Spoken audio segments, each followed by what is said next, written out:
Today we listen to a passage where Satan tries to tempt Saint Faustina to give up her work, and how a perfected saint responds to the temptation.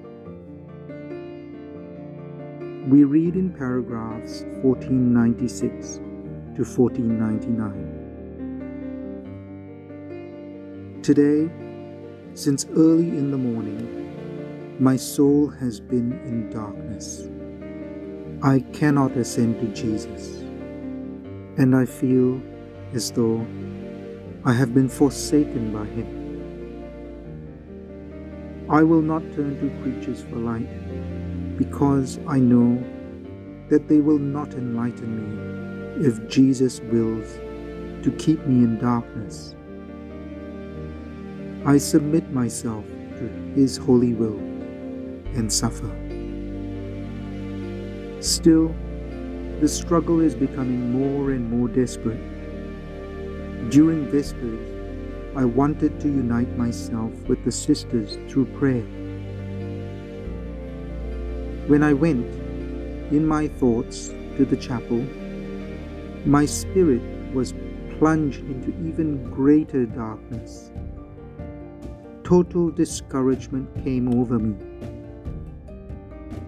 Then I heard Satan's voice. See how contradictory everything is that Jesus gives to you. He tells you to found a convent, and then He gives you sickness.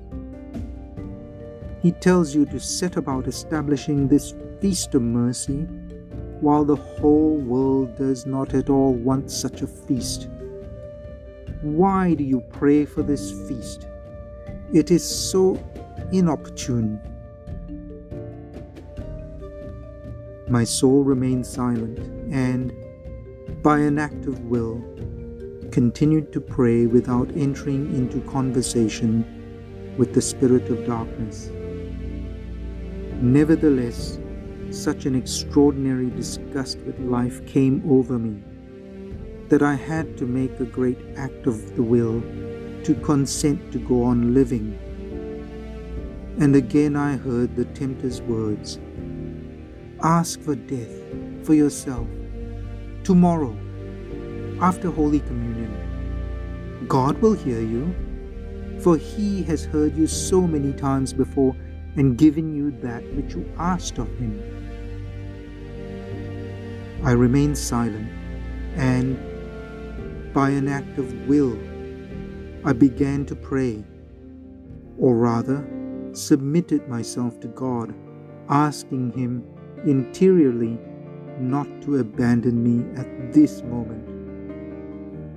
It was already 11 o'clock at night, and there was silence all around. The sisters were all asleep in their cells, and my soul alone was struggling with great exertion. The tempter went on. Why should you bother about other souls? You ought to be praying only for yourself. As for sinners, they will be converted without your prayers. I see that you are suffering very much at this moment. I'm going to give you a piece of advice on which your happiness will depend.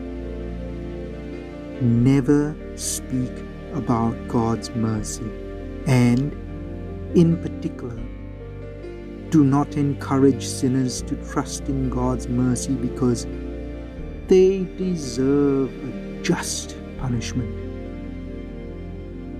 Another very important thing, do not tell your confessors, and especially this extraordinary confessor and the priest in Vilnius, about what goes on in your soul.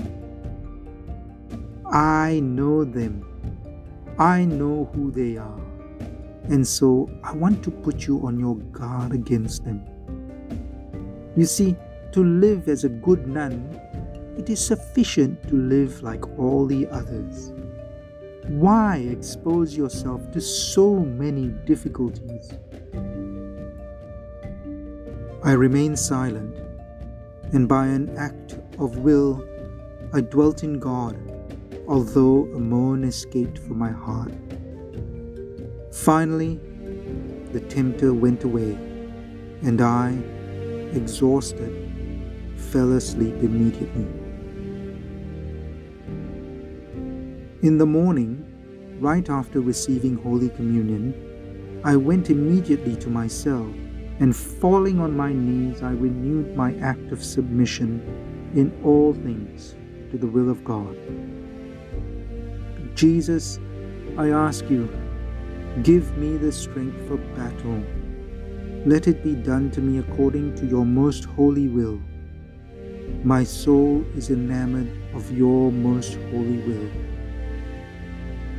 At that moment, I saw Jesus, who said, I am pleased with what you are doing, and you can continue to be at peace if you always do the best you can in respect to this work of mercy. Be absolutely as frank as possible with your confessor. Satan gained nothing by tempting you, because you did not enter into conversation with him. Continue to act in this way. You gave me great glory today by fighting so faithfully. Let it be confirmed and engraved on your heart that I am always with you, even if you don't feel my presence at the time of battle.